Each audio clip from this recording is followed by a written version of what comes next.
Good day, dear ladies and gentlemen. You are on the Andreas Crypto News channel. As always, I am happy to make videos for you that will certainly be useful to you. XRP is an extremely promising. Bretton Woods was just a freaking business deal. Crypto is really about the world reserve currency and preventing WW3. Not green candles. Bretton Woods was just a freaking business deal. A bunch of people got in the room and said, we're gonna do this going forward. Yeah. This has happened multiple times in history, and by the way, the other way that this gets resolved are through revolutions, riots, war.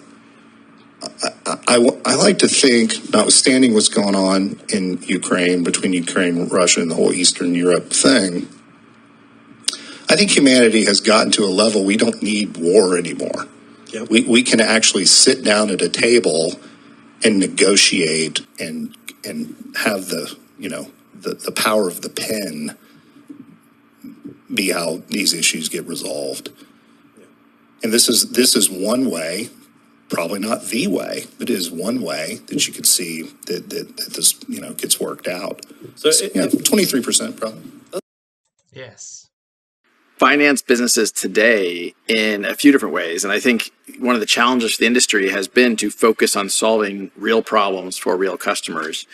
And Ripple, obviously, from its earliest days, focused on the problem around cross-border payments. That's a point of a lot of friction as measured by speed and cost. And by focusing there, we've been able to have a big impact on that, relatively small piece.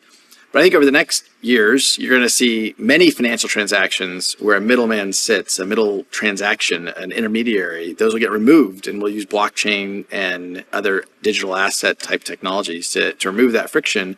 And I think all of society will benefit from improving the efficiency of those systems. I think you'll see that certainly you've seen CBDCs and other new forms of digital money, goodbye privacy and anonymity. Use of physical cash is declining. We are witnessing a growing appetite for digital alternatives, driven not only by private sector innovation, but also by an increasing recognition from central banks and governments of the role to be played by public digital money, namely central bank digital currencies, or CBDCs, in the economy of the future. As both public and private sector research and explorations continue to delve into the design principles and attributes of these new forms of digital money, there is one topic that repeatedly raises its head as a core discussion point and, for many, an essential feature: privacy. Unlike cash, digital payments are inherently capable of generating an audit trail of transactions and spending behavior. The potential for personal information connected to this activity to be made available beyond its intended use leads to significant privacy concerns. Individual users may often prefer to keep their data, not only their personal data, but also potentially sensitive or revealing spending information, anonymous. They may also have concerns around commercial data sharing and monetization of data, and the potential discrimination and unfair business practices that can occur as a result. A central bank issuing the CBDC does not have the same profit maximization and commercial imperatives of a private stablecoin or tokenized e-money issuer. Nevertheless, there are concerns that government access to this personal and transactional data, which would otherwise remain anonymous in the case of physical cash transactions, could result in privacy infringements for individual CBDC users. These concerns could potentially dissuade individuals from using CBDC as a digital alternative to cash, potentially pushing them towards alternative, potentially less transparent, payment mechanisms. It must be acknowledged that, from a government's perspective, part of the value in implementing a CBDC lies in the ability to better manage and use data about transactions and users for more effective policy delivery. This could include, for example, protecting the integrity of the financial system by reducing financial crime through enhanced anti-money laundering measures or improved ability to monitor the effectiveness of benefits and other interventions. Whilst the efficiency benefits are likely to be attractive, the competing concerns and interests raise the question of whether it is possible to find an equilibrium point, whether the same level of anonymity that is afforded by cash can also be achieved in the design of a CBDC, and indeed whether or not this is ultimately desirable, and whether user concerns around privacy can be balanced with government imperatives and objectives. We should also recognize that increased access to data and the associated perceived decrease in privacy is by no means the sole driver of explorations into a CBDC or other new forms of digital money. The introduction of a digital currency, if well designed, has the potential to promote innovation, enhanced efficiencies, and greater financial inclusion. It can also underpin a more resilient and competitive payment landscape.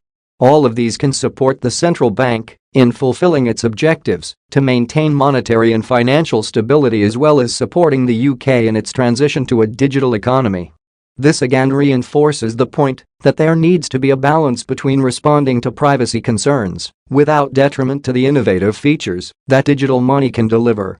Ripple CEO is optimistic the crypto firm will get ruling on XRP lawsuit soon, slams embarrassing SEC.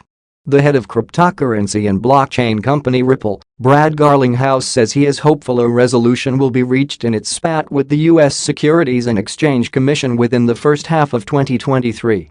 Judges take however long the judges will take, Garlinghouse, who is a defendant in the legal drama, said in an interview with CNBC's Squawk Box Europe Wednesday at the World Economic Forum in Davos, Switzerland. We are optimistic that this will certainly be resolved in 2023 and maybe in the first half. So we'll see how it plays out from here. But I feel very good about where we are relative to the law and the facts. The U.S. Securities and Exchange Commission initiated a lawsuit against Ripple in 2020, alleging that the company and its executives illegally sold XRP, a cryptocurrency created in 2012, to investors without first registering it as a security. Ripple disputes the claim, saying that the token should not be considered an investment contract and is used in its business to facilitate cross-border transactions between banks and other financial institutions. In December, Ripple and the SEC submitted their final round of briefs seeking a summary judgment to the case, respectively accusing each other of stretching the law. The judge could make a ruling in favor of either side, avoiding a trial, or put the matter before a jury. Garlinghouse said that he expects a ruling to arrive sometime in the coming single-digit months, potentially as soon as June. He added that he doesn't expect the company will settle the case, although he remains open to the prospect. We have always said that we would love to settle, but it requires one very important thing, and that is that, on a go-forward basis, it's clear that XRP is not a security, Garlinghouse said. The SEC and Gary Gensler has very outwardly said he views almost all crypto as a security. And so that leaves very little space in the Venn diagram for settlement. At a September event organized by the Practicing Law Institute, Gensler said that the vast majority of cryptocurrency tokens are securities. He subsequently hinted that Ether may also qualify as a security. Without referring to it by name, Gensler told reporters in September that crypto staking mechanisms, which reward users who deposit their tokens to secure blockchain networks with interest-like payments, should count as securities offerings, since the investing public is anticipating profits based on the efforts of others. Ethereum, the network behind the world's second-largest cryptocurrency, switched to such a model last year. The only cryptocurrency that the agency has made clear it doesn't view as a security is Bitcoin. Gensler previously stated that the world's biggest cryptocurrency has no group of individuals in the middle, meaning investors aren't betting on an intermediary. XRP's weekly close may be a bullish sign for the crypto. XRP's price has increased 0.34% in the last 24 hours, erasing its negative weekly performance. A Gaussian channel has been identified on XRP's weekly chart. A close within this channel is considered to be bullish for the remittance token. The price of Ripple, XRP, has risen 0.34% over the last 24 hours according to CoinMarketCap. This 24-hour positive price performance has erased XRP's negative weekly performance. At press time, XRP is changing hands at $0.4109. The Twitter trader, Egrag Crypto, shared a snapshot of XRP's weekly chart and a Gaussian channel currently present on XRP's chart.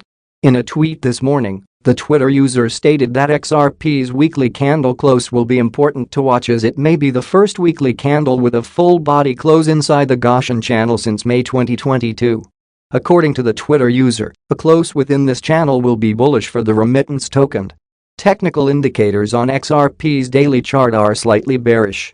Currently, the daily RSI line is positioned below the RSI small line. The slope of the RSI line is also slightly negative and pointed towards oversold territory. There is some bullish momentum present on XRP's daily chart as indicated by the 9 EMA being positioned above the 20-day EMA line. This momentum may be dwindling, however, as the margin between the two EMA lines